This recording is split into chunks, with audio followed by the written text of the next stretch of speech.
Hey Nick, what's going on? Hey Pat, how are you doing? Good, how are you? Good. Alright, so one thing that we really haven't gotten into yet, although it's personally I believe one of the toughest parts of the golf game, is the mental aspect of golf. Okay. So that's, I mean, it doesn't seem like it would be much because not a lot of other sports require such strong mental capacity. But when you're talking about playing well, par, birdie, and then you blow up and have a quadruple bogey on one hole. Yeah.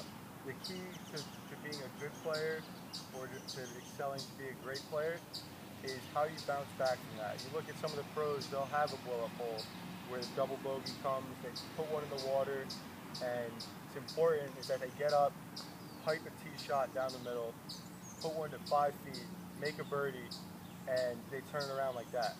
So having a strong mental game is really important, and I think that one thing that you want to really think about when you're playing out there is that it is just a game. You can't get too frustrated, and you know, you can't really get down on yourself because once you get down on yourself, it's a long round of golf. You can go out and shoot 50 on the front and then shoot 38 on the back and still feel like it was a good round. And then vice versa, you could shoot 50 on the front and get down on yourself to go out and shoot 70 on the front, or 70 on the back, and not want to play for the rest of the week. So I want you to really think about that when you're playing over the next couple rounds that you have, is just staying mentally strong, not worrying too much, and look at a bad hole as an opportunity and a challenge to bounce back and come in strong in the next hole with, you know, a par or birdie and get right back on track quickly and not let it get to your head. Okay.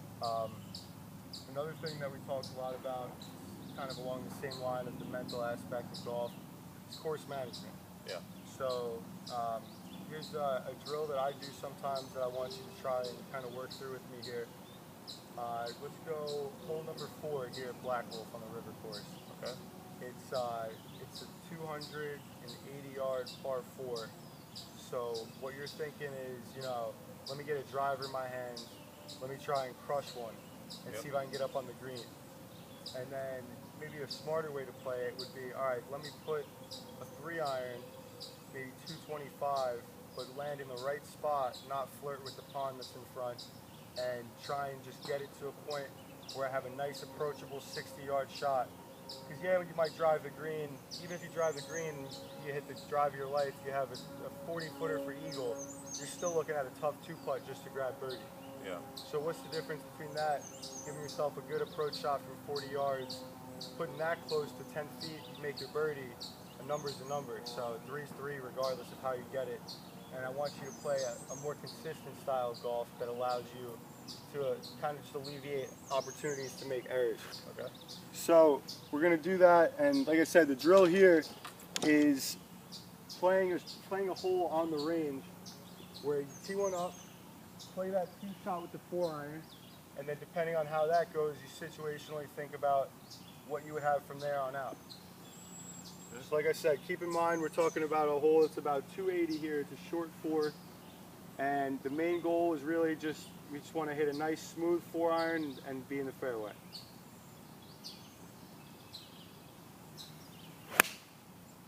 Perfect. That's ideal. So now, like we said, this is all about our course management here. I'll take that from you. Okay.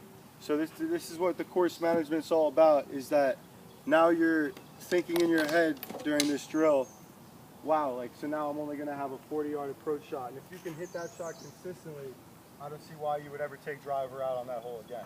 Yeah. You know, unless you're in a tournament and you realize you need a birdie for sure, you need to have that eagle opportunity, it might not be worth it. So just play it safe and guarantee your par, give yourself a good shot in the 10-footer for birdie. So now let's say you hit that 230. So now that last flag in line down there on these short pins, it's about 49 yards. So we're going to play it to that, Okay. and treat that as if that was your pin on hole number 4 here.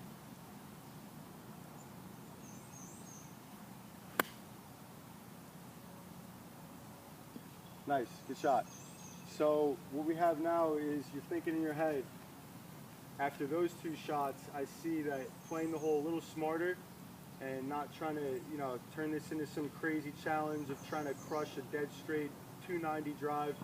You play two simple shots instead, and now you're still on the edge of the green, you know, with a good look at birdie. And it's simple, it's relaxed golf, and it's good course management. So it's a good thing to start to get into a habit of and practice on the golf course. Perfect. Yeah, that's good information. Thanks, Pat. Yep, absolutely.